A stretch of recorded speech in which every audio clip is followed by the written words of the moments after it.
of our breath. Your breath is in our lives. Thank you, Father, in Jesus' name. Amen. Back to you po.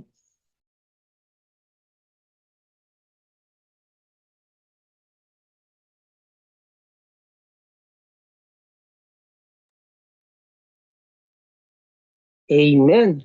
Thank you, Lord. Praise God. Do you hear me, guys? Bago tayo magpatuloy. Maliwanag po ba? Wala sumasagot. Maliwanag po ba? Teka lang. Maliwanag po. Ayan, thank you, Sister Grace. Yung buko kumukulot no? Okay. Praise God. Welcome to our Sunday, our Blessed Sunday online gathering dito sa ating platform sa Zoom. At sa ating pong pagpapatuloy ng ating Revival Sunday, actually, this is a continuation of Holy Spirit movement, no, na isinasagawa natin yung 66th anniversary actually sa ibang church na Filipino Anabaptist Network. Hindi nila tinuloy, pero sa atin yung buong month natin na to ay dinedicate natin.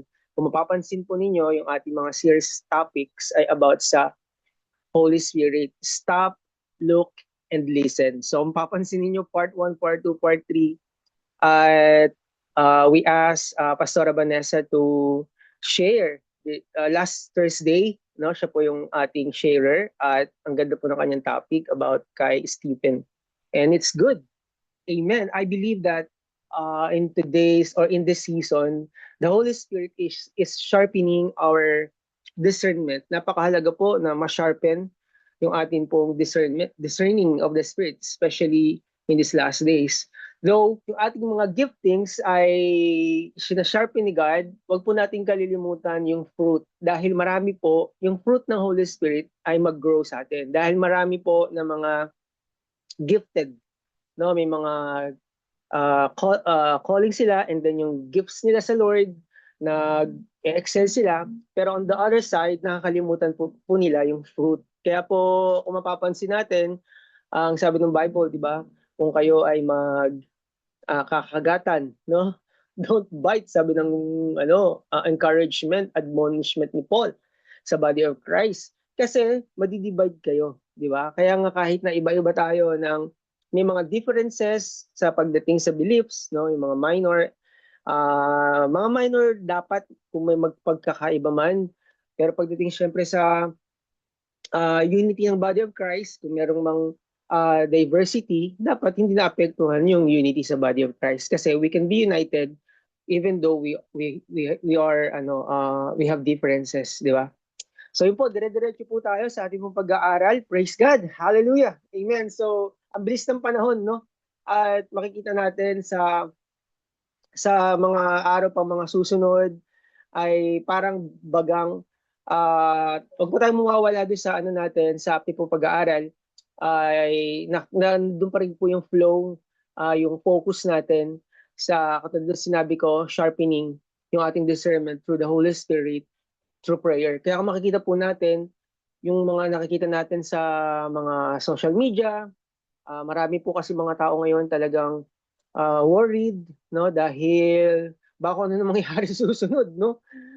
Masasarado yung Strait of Hormuz, tapos maapektuhan ng buong mundo dahil ganito ang ginawa ng decision ni Trump, pinakapan si Trump ng ganito. So kapag yung tao talagang mapagbasa, talagang mapanuri, no, at talagang nagsasaliksik kayo, kapag nawala po sa inyo yung word, no, napakahalaga po ng word of God and prayer.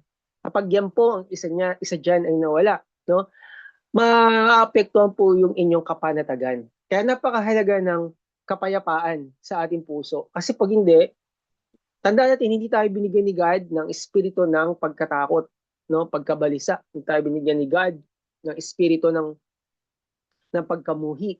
Tayo binigyan ng espiritu ng pag-ibig, ng katapangan. Kaya kung may mga bagay po na gumugulo sa atin at parang naglalayo sa atin sa Panginoon, you better check your spiritual growth. No, baka naman na susuppress yung ating spirituality because of what is happening around us. And dahil sa mga nangyayari sa paligid natin, doon natin sinasabi na, ito ang kalooban ng Panginoon. No, hindi natin kailangan mag-decide kung ano yung mga nangyayari sa paligid natin at sabihin agad natin na ito yung kalooban ng Panginoon. Kaya nga, nag-aaralan natin, sa topic natin ngayon, bibigay po ako ng 4 Ps. Yan. Ang bilis ng tenga ng iba, ay, si Pastor Ola magbibigay ng 4 Ps. Hindi, ibang 4 Ps po ito, hindi po ito yung sa government, okay? Di ba? So, ayan, nandiyan yung ating PowerPoint. Hindi ko na nilagay yung iba na mga ano diyan points. Stop, look, and listen. Ayan po, no, ang ating title ay kukunin po natin ang ating chapter and verse sa Acts chapter 9. Next verse. Ayan, diretso agad tayo, no? Basahin po natin. Sabi dito, but Paul still breathing threats and murder against the disciples of the Lord, went to the high priest and asked him for letters to the synagogues at Damascus, so that if he found any belonging to the way, men or women, he might bring them bound to Jerusalem. Now, as he went on his way, he approached Damascus, and suddenly a light from heaven shone around him. And falling to the ground, he heard a voice saying to him, Saul, Saul, why are you persecuting me? And he said, Who are you, Lord? And he said, I am Jesus, whom you are persecuting. But rise and enter the city, and you will be told what you are to do. Next, please.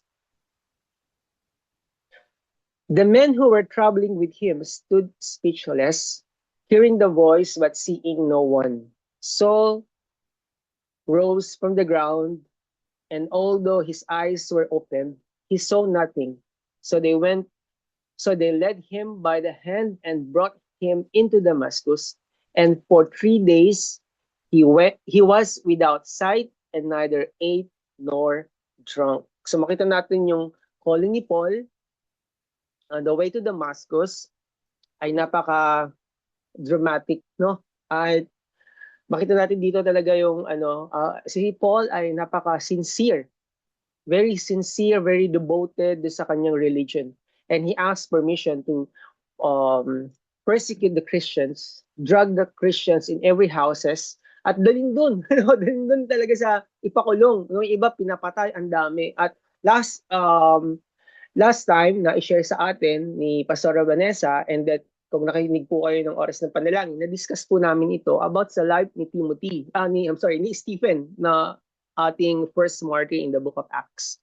So, makikita natin dito na talagang ganun ka-devoted itong mama na ito, no? Itong si Saul. Talagang nag-witness pa siya kay Stephen, no? Nandun sa record na siya yung nagbabantay ng mga gamit doon ng mga tao na bumato. In other words, parang nagbigay na rin siya ng permission or authority to kill Stephen by stoning. So, seryoso talaga siya, no? I'm referring to his devotion, no, pagdating sa religion. Kaya pagdating dito sa Acts chapter 9, amen, hallelujah, on the way to Damascus, he was arrested by God. At makikita natin dito yung kanyang panawagan, yung kanyang calling, kung paano siya pinili ng Panginoon, at kung ano yung na-reveal na plan ni God for the Gentile, and not only for Israel, but also for the Gentiles, no? Sa lahat ng mga hindi kasama sa covenant. Kasi ang covenant ay inumpisahan sa mga Jew. Pero hindi naintindihan ng mga Jew, kaya ang ginawa nila, instead na i-spread yung love ni God, yung plan ni Lord, ang ginawa nila, sinolo nila, pero nakita natin eventually sa book of Acts, makikita natin, in-unfold ni God ang plano niya sa mga Gentiles. Amen? So, diyan po natin kukunin yung ating 4 Ps ngayong hapon na ito. Huwag po kayo mag-alala, dito sa atin, 30 minutes lang naman yung ating preaching, no? Tayo po ay manalangin sa Panginoon. Father God, maraming salamat po. We allow the Holy Spirit to speak to us this afternoon. Kayo po ang maitaas at walang ibang personalidad ang maitataas, ang may hahayag, kundi ikaw lamang, Panginoong Hesus. And with the help of the Holy Spirit, ito po yung aming samot dalangin in a matchless name of our Lord Jesus Christ. And everyone said, Amen and Amen. So, number one, no, isa sa bagay na makikita natin dito, si Paul, after niyang ma-encounter yung verses 1 to 9, nandun po yung um, uh, nagpakilala kung sino yung sabi niya, Paul, you are kicking against the goads, no? Parang kang sumisipa sa pader, eh, no? Parang sinasaktan mo yung sarili mo. Kapag tayo, 'di ba, sinipa natin yung pader o yung matigas na bagay, 'di ba, sinasaktan natin yung sarili niya. So nagpakilala si God, no? At si Paul naman, inacknowledge niya, who are you, Lord? No? Right then and there, inacknowledge niya, si God to, no? Tapos dito natin makikita yung response ni Paul. Ano po? Sa verses, on the following verses, makikita po ninyo dyan, ano? Sa verse 7, ako lang po magbabasa, ha. Sabi dito, Tagalog, sabi dito, natigilan at hindi makapagsalita ang mga kasama ni Saulo nang marinig nila ang tinig. Ngunit wala naman silang nakikitang nagsasalita. Tumayo si Saulo at pagmulat niya ay hindi na siya makakita. At pagmulat niya ay hindi na siya makakita, kaya siya ay inalalayan ng mga kasama niya at dinala sa Damascus. Hindi siya nakakita sa loob ng 3 araw at hindi rin siya kumain at uminom. In other words, nag-fast po siya, fasting. Sa Damascus, sa verse 10, ay may isang alagad na ang pangalan ay Ananias. So, papasok dito yung assignment ni Ananias. Pero gusto kong makita ninyo, within 3 days, ano ba yung ginawa ni Paul? Katulad ng sinabi ko, di ba? Nag-fast siya. Bakit? Makikita natin yan sa verse 11. Ang sabi dito sa verse 11, sinabi ng Panginoon, pumunta ka sa kaling tinatawag na tuwid. Kinausap ni God si Ananias. Pumunta nga siya doon at ang sabi ni God kay Ananias, ipagtanong mo ang isang lalaking taga-Tarso na ang pangalay Saulo. Ano sabi ni God? Siya'y nananalangin ngayon. Praise God. So, unang P na ibibigay ko sa inyo sa ating pong pagpapatuloy ng pag-aaral ng Stop, Look, and Listen. Listen, sharpening our discernment in the end times ay prayer. Si Paul, ang unang ministry po niya ay prayer. Wow, grabe. Imagine, ano, unang encounter niya kay God, talagang grabe, sinik niya si God through prayer. And then siya po ay nag-pass. The first ministry of Paul is prayer.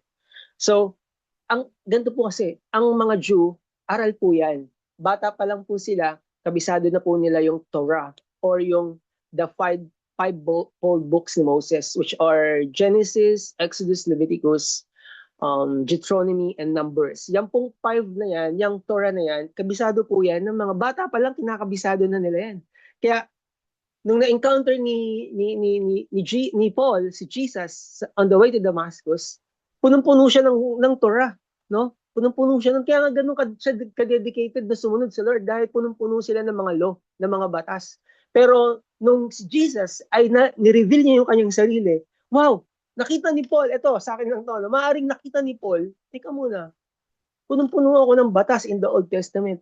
Teka muna, ito pala yung, di ba sabi sa mga scriptures na sulat ni Paul, ano si Jesus? Jesus is what? The fulfillment of the law. Kaya sabi niya, oo nga, no, teka muna, ito sa iniisip ko lang to, no, maaaring sinabi ni Paul, teka muna, siya talaga yung fulfillment ng law. No? Na-realize niya in 3 days at grabe yung ginawa sa kanya ni Lord. In 3 days, naniniwala ako sa ating mga prayer and fasting, sa ating mga devotion, sa ating spending time with God, pag yung Word of God talaga nag-aapoy sa atin, di ba? Kahit na may mga trials tayo o problems tayo na kinakaharap o mga threats na naririnig sa paligid o mga pangambas dahil sa mga news na naririnig natin, if we have the Word of God, di ba? Kahit ano pa yung mga marinig natin, but if we have the Word, no, hindi tayo manlulumo, hindi tayo matatakot. Bakit? Because we have the Word. Amen. Naalala natin yung mga mga stories sa Old Testament because they have the word from the prophet. Anong sabi nila? Kahit na ano pang mga 1,000 may fall at your side, ganun sila mag-declare. Bakit? Kasi they have the word from God. And ginagamit ni God sa Old Testament yung mga prophets, yung mga kings, no, yun yung mga kinakasangkapan ng Panginoon. So number 1 is prayer. Sabi sa ilang mga talata ng Biblia. Next slide. Next slide po. Prayer is the backbone of the church. Next slide. Sabi rito sa Acts 2:42, and they continued steadfastly in the apostles' doctrine and fellowship, and in breaking of bread, and in prayers. Amen? Napakahalaga ng panalangin. Next slide. Devote yourselves to prayer, being watchful and thankful. Sabi ng Colossians 4:2. Si Paul nagsabi niya, no? Nagsulat niyan. Next slide. But we will continue to devote ourselves steadfastly to prayer and the ministry of the word. Grabe itong mga apostles na to, no? Talagang prayer, word, prayer, word, prayer, word, word, prayer, word, prayer. So nag-i-intertwined yung dalawa na yan. Kapag tayo ay punong-puno ng word of God, imposible na hindi tayo mag-pray. Kasi pag nag-pray tayo, yung prayer natin ay salita ng Diyos. Amen? Imposible na hindi tayo nananalangin. Kaya dapat habang kung tayo po ay nagpipray, dapat may word din tayo. Amen? Kasi saan tayo kukuha ng ipipray natin, ng i-utter natin kung wala tayong word. So, napakahalaga po ng dalawa na yan. Amen. So, number 1, gusto ko ibigay sa inyo, isa sa napakahalaga sa 4 na P ay prayer. Ang sunod po ay partnership. Next slide. Makikita po natin sa ilang mga verses, no, sa Acts 9. Sabi rito, sa verse 13, sumagot si Ananias. Eto, sumagot si Ananias. Nakipag-usap si Ananias sa Panginoon kasi yung assignment niya, puntahan si Paul, si Saul. Saul pa yung pangalan niya, hindi Paul. Sumagot si Ananias, Panginoon, marami na po akong nabalitaan tungkol sa taong iyon. Di ba? Teka muna, Lord. Preno-preno. Kilala ko tong taon to. Ito yung, ako na magsasabi, no? Ito yung nag-uusig eh. Di ba? Katulad sa binasa natin kanina, kinukuha niya yung mga disciples. Pag may mga disciples sa nabalitaan niya sa lugar na yon, kukuha siya ng permiso sa pinakapunong saserdote at para huliin yung mga tagasunod mo. So nagkipag-diskusyon si Ananias kay God. Sabi ni Ananias, naparito siya sa Damasco. Taglay ang kapangyarihan, ito na, no, galing sa punong pari ng mga Hudyo upang dakpin ang lahat ng tumatawag sa inyong pangalan. Ngunit, ito sa tugon ni God, ngunit sinabi sa kanya ng Panginoon, pumunta ka roon sapagkat siya'y pinili ko. Amen. Naalala niyo si Abraham? Abraham was God's chosen man for the job. Bakit? Kasi nag-obey siya. Si Paul, kung hindi sumunod, may ibang Paul naman na pwede tawagin si God. Pero ang pinaka-common denominator na nakikita ko doon sa mga nagsumusunod sa Lord ay doon sa mga tinawag ni Lord ay sumunod sa Lord. Amen? At lahat ng mga sumunod sa Lord, anong ginawa ni God? Nagkaroon ng provision. Nung si Abraham sumunod sa Panginoon na ialay yung kanyang anak si Isaac, and when Abraham when he is about to kill Isaac, anong ginawa ni Lord? Nag-provide po siya. Amen. May nakitang batang usa. Sabi ni God, stop, don't hurt the child. Tapos nakita ni Abraham yung batang usa at yung kanyang inoffer. In this case naman kay Paul, ano nangyari kay Paul? Nagkaroon ng provision si Lord, nagkaroon ng deliverance kay Paul. Nakakita siya dito eh. Pumasok po siya sa covenant ni Lord. Alam niyo po, kapag tayo po ay the more tayo na sinisik natin si Lord, nakikita natin nagiging mas ina-unfold ni Lord yung kanyang word. Kasi pumasok tayo sa isang malalim na covenant.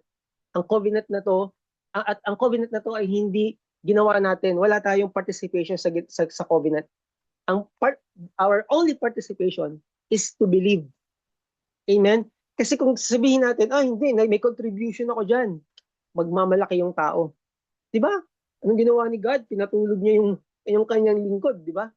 Paggising ni, teka mo, tapos na lahat eh. Tapos na yung covenant.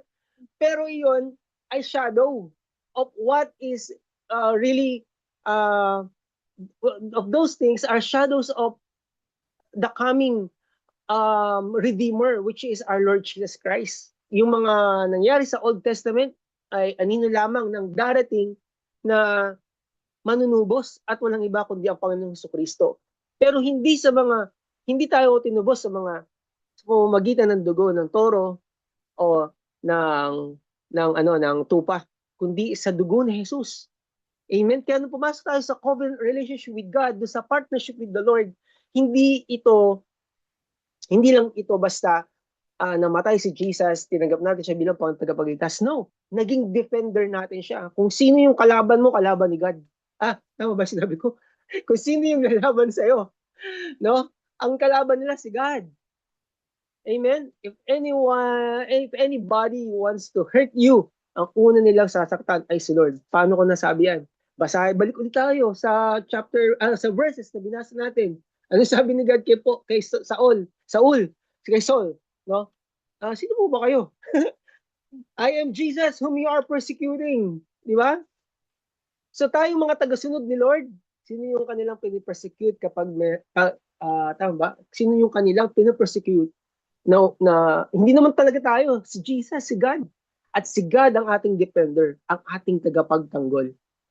Paano natin masasabi yun? Nung nagkaroon ng deliverance dito, nagkaroon ng salvation si Saul, ang galing nung transition, di ba? Talagang extraordinary, naging extraordinary si Saul, no? From Saul to Paul. No? Bakit? Kasi may partnership nga na nangyari. Si God, naghahanap po siya ng tao na magpa-partner sa kanya. Kasi nga, when God moves, ang ginagawa ni Lord is, gusto niya lahat legalities, no? Hindi siya illegal na katulad na ginagawa ng enemy. Kaya nga pag may alam natin, sa kingdom ni Lord, kapag may mga attacks, teka muna, illegal to. No? Hindi ito yung sinasabi ng salita ng Diyos. In other words, hindi ito yung kalooban ng Panginoon. Anong ginagawa natin? We rebuke, we bind, we refuse to believe. Why? Kasi hindi naman talaga yun ang plano ni Lord, hindi ng covenant ni Lord sa buhay natin. Amen? So, nakita natin dito na si Paul, na-receive niya yung extraordinary miracle. Ano yun? Yung physical, from physical, yung kanyang mata ay gumaling, no? Nagkaroon siya ng healing. And then after that, mababasa natin dito sa verse 19. Basahin na rin natin ilang verses. Isinugo niya ako upang muli kang makita, sabi ni Ananias kay Saul, at upang mapuspos ka ng Espiritu Santo. Woo! Amen! Noon day, may nalaglag na tila mga kaliskis mula sa mga mata at ni Saulo at nakakita siyang muli. Tumayo siya at nagpabautismo. So nakita niyo yung pagkakasunod-sunod, no? Napuspos siya ng banal na espiritu, gumaling siya, napuspos siya ng banal na espiritu, and after that, nagpabautismo siya agad para ma-fulfill yung obedience, no? Nagkaroon siya ng water baptism. And then 19, kumain siya at nagbalik ang kanyang lakas. That's physical strength, no? Nanumbalik yung kanyang physical strength. But sa mga susunod na verses, ito yung mga succeeding verses na makikita natin ng extraordinary soul yung makikita natin, no? Why? Kasi ang ginawa ni Paul when he saw the plan of God sa buhay niya, no? Nakita niya yung plan ni God through prayer at yung pagpapagaling na ginawa sa kanya ni Lord, pumasok siya sa partnership. Alam niyo pong ginawa niya? He planted himself. Next slide. He planted himself. No? Tinanim niya yung kanyang sarili sa plano ni Lord. Sabi rito sa verse na sumunod, verse 19 pa rin. Continuation. Si Saulo ay ilang araw na kasama ang alagad sa Damasco. So, nalaman niya yung plan ng Lord sa kanya, nalaman niya na ni-redeem siya ni Lord, and everything, no, nakilala niya si Lord. I believe, no, Sa verse 20, sabi dito, at agad siyang nangaral. Grabe, no? Para kang nanood ng movie. Sino rito yung mga nanood ng movie? Amen, di ba? Halimbawa, nanood ka ng mga ng movie. Kung any movie na ano na na na gustong-gusto mong ano ngayon, movie, di ba? Pag halimbawa, sobrang ganda talaga ng movie, anong ano natin, result na nangyayari sa atin. Di ba kinukwento natin siya? Di ba kinukwento natin siya? Hindi tayo mapalagay, gusto natin talaga siyang, kahit kanino kinukwento natin, no? Meron nga akong naalala, no? Um, pagkalabas, pila kasi yung ano, sinihan, no? Ang daming nanonood. Tapos, may mga lumalabas na bagong, katatapos ng manood. Maririnig mo talaga, nagkukwentuhan sila, eh, no? Napakaganda ng movie. Kaya ikaw na nakapila, parang na ano na wala nalaman na, ay sige nito pala, nabuhay o kaya namatay no. Kasi na ano na na nakwento na habang nakapila ka dun eh. Anyway, basahin natin ulit to. Sabi dito, at agad siyang nangaral sa mga alaga, sa mga sinagoga. Yung synagogues, ito yung church ano building during that time, no? Na si Jesus ang anak ng Diyos. Nagtaka ang lahat ng nakarinig sa kanya sa Jerusalem at tumanggap sa pangalan ng Jesus. Tanong nila, hindi ba't naparito siya upang sila'y dakpin at dalhing pagkatapos sa mga punong pari? Ngunit lalong naging makapangyarihan ang pangangaral ni Saulo at walang maisagot ang mga Hudyong naninirahan sa Damasco sa kanyang pagpapatunay na si Jesucristo ang Diyos. Sa mga susunod na buhay ni Paul, pag titignan po natin, grabe talaga siyang ano, nakakabilib siya, no? Dahil sa dami ng kanyang mga nasulat, kung di ako nagkakamali, 13 letters ni Paul sa New Testament, yung kanyang contribution. May mababasa tayo doon sa ilang sulat niya, no? Sa Pilipos, which I believe in the book of Philippians, ang sabi niya, toward the ends ng kanyang calling. Alam niyo, sabi niya, my deepest desire is to know Jesus more. Can you imagine? Ang dami mo na naisulat. Tapos your deepest desire pa rin is to know Jesus more.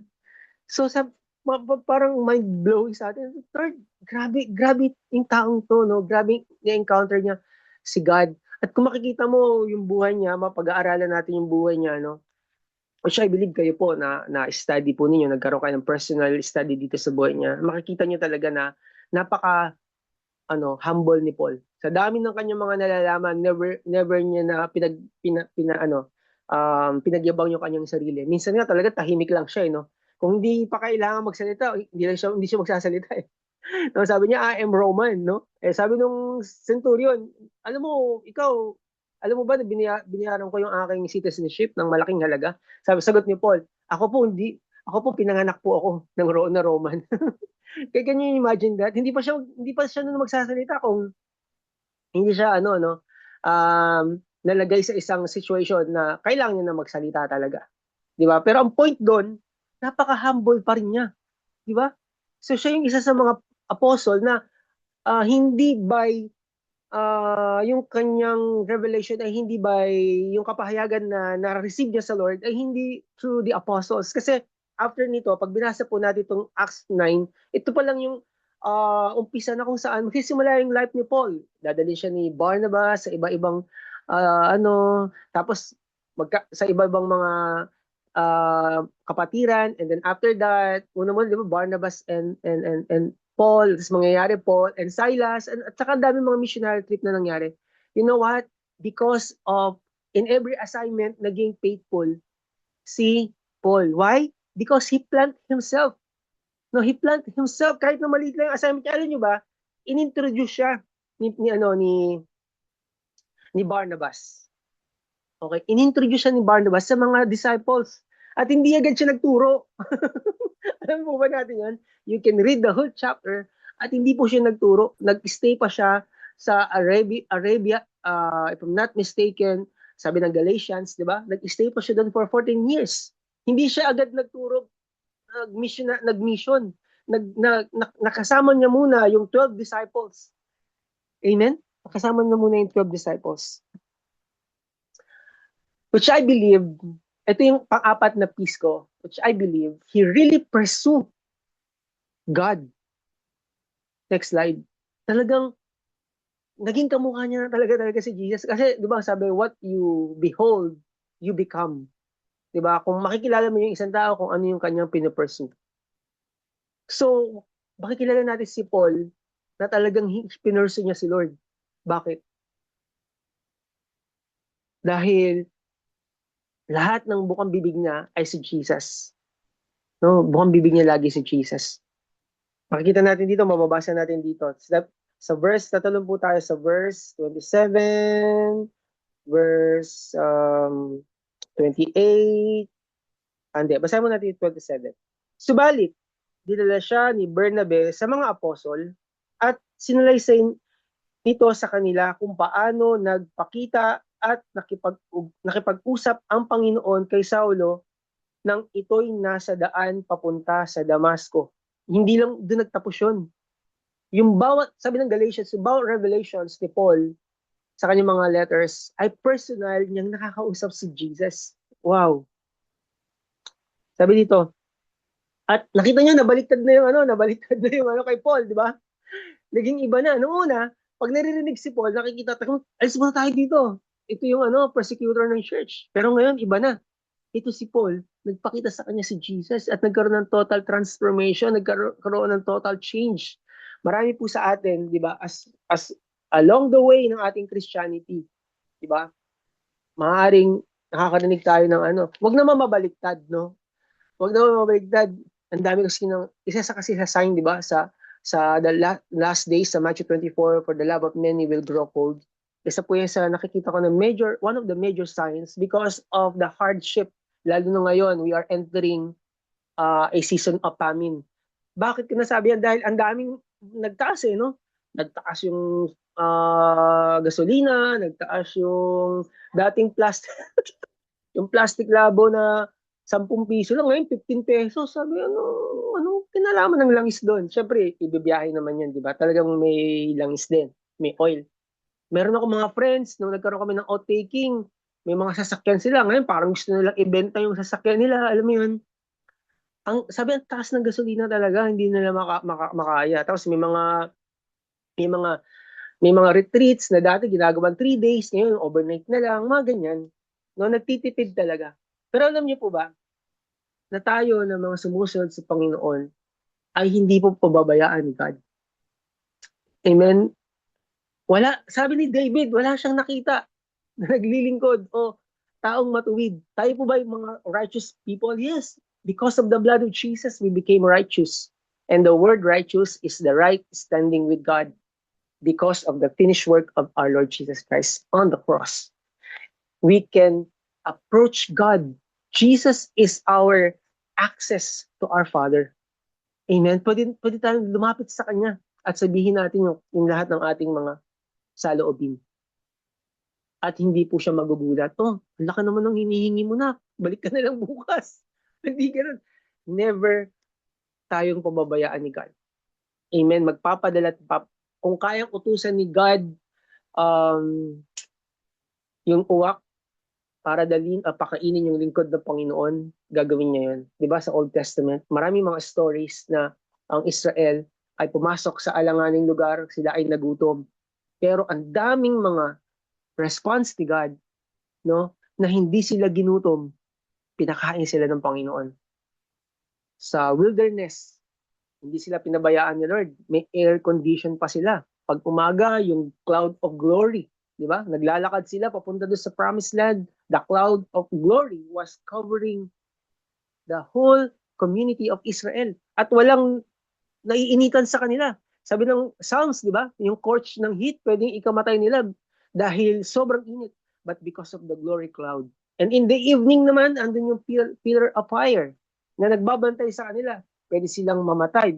Pwedeng may mga predator na umatake sa kanila, like snakes, di ba? And other animals. pero iningatan sila ng Panginoon. Nung nagugutom sila, gusto nila ng fried chicken, binigyan sila ni Lord. Di ba? Pero na-reveal yung heart nila na yung pag-greed. Sinabi ni Lord, kunin niyo lang yung saktong makakain ninyo. Pero ang ginawa nila, nagtabi pa sila. No, nag-imbak sila sa kanilang refrigerator. Nabulok kahit di ba? Nag-hoard sila. Pero alam nyo, mga kapatid, isa lang na bagay. Kung ano yung sinusundan natin, at kung ano yung ating tinititigan, no? Katulad ng sinabi ng Acts, no? You will become. Sa Bible, tinawag tayo ni Lord from this glory to another level of glory. In this time, sa mga nangyayari ngayon, naniniwala ko, hindi tayo pababayaan ng Panginoon. Can we say amen? Gawin natin, let's pause for a moment. Stop, put down everything. In the next slide, tatapusin ko po rito yung aking message, no? Put down everything. Hayaan natin na i-calm down yung sarili natin.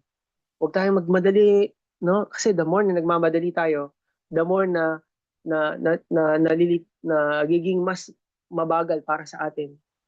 Huwag agad tayong mag-decision out of our emotions kasi 100% kadalasan, no, hindi siya magiging mabuti para sa atin. Kaya wag tayo agad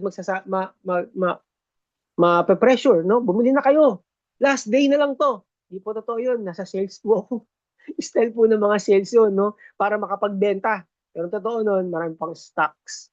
Wag agad tayo ma-pressure kapag sinasabi, pirmahan mo na to. Wag. Pause for a moment. Okay? Stop. Then look. Tignan natin kung ano yung salita ng Diyos, no? Nangyari kay Paul, he looked unto Jesus, no? And then he listened. Nakinig siya sa sinasabi ng Lord, sinasabi ng banal na Espiritu. And then, nagkaroon ng magandang result yung nangyari sa buhay niya.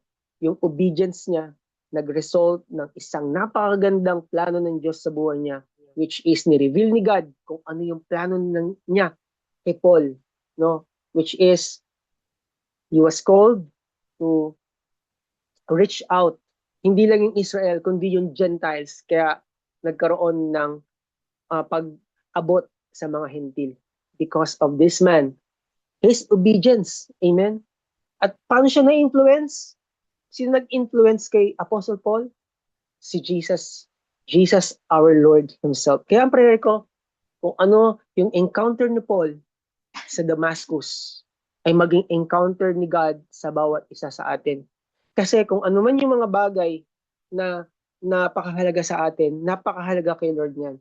Maaaring pagkain natin, or maaaring kapitbahay natin, o yung desisyon na gagawin natin, or sa anumang bagay na alam natin na makaka-apekto sa ating buhay, at ito po ay mahalaga at magbibigay ng magandang buhay para sa future natin. Gusto ng Lord yan para sa atin yan. Kaya nais ko po kayong imbitahan sa isang panalangin na naniniwala ako, i-unfold ni Lord sa ating mga buhay yung ganitong klase ng encounter. Amen. So sa bawat season natin, naniniwala ako ay may panibagong encounter kay Lord. Like the encounter of Moses in the burning bush, and here kay Apostle Paul, encounter ni Apostle Paul kay Jesus sa ating Panginoong Jesucristo on the way to Damascus. Let's pray po mga kapatid. Father God, sa panahon po na kung saan ay maraming mga naririnig na wars and rumors of wars. Meron din, Lord, mga shortages. Food shortages, water shortages, energy shortages, and a lot of shortages sa social media at sa panahon namin ngayon. Father, we ask you, Lord God, to intervene. Wala kaming ibang source kundi kayo lamang. We declare this afternoon, today, the month of April, that God, the God of Israel, the God of Moses, the God of Apostle Paul, is our God. Holy Spirit, help us. Open our eyes. Sharpen our spirit. Let us hear. Let us see. Lord, kung ano po yung pinapagawa mo sa amin sa panahon na ito. Ama, dalangin ko ang aking mga kapatid na nandito, yung kanila pong heart's desire, Lord God, to provide for their families, which I believe, Lord, ang sabi mo, huwag kami mag-worry. Dahil yung mga ibon, Lord, kumakain, At yung mga bagay na hindi pinapahalagahan ng tao ay hindi mo pinabayaan. Kami pa ng mga anak mo. Lord, sa mga oras na ito, I declare the spirit of peace right now. I release the spirit of peace, shalom, nothing missing, nothing broken, nothing lacking. I speak wholeness. Lord, I speak serenity in the name of Jesus. Kung may mga bumabagabag sa isip ng aking mga kapatid sa mga oras na ito, we ask your presence, Lord God, to touch each one of us, Lord. We cast all our anxieties, our worries, and our cares upon you. Because we know, Lord, ikaw ang aming tatay sa langit na nag-aaruga sa amin at hindi magpapabaya sa amin. Help us, Lord God, to see your plan unfold, your plan. You want to see the big picture, Lord. Help us, Father God, because we know napakaganda ng plano mo sa amin. Kung aming samot dalangin sa bawat isa sa amin dito, na nandito aming Ama sa langit, sa pangalan ng Ama at ng Anak at ng Espiritu Santo. Amen and amen.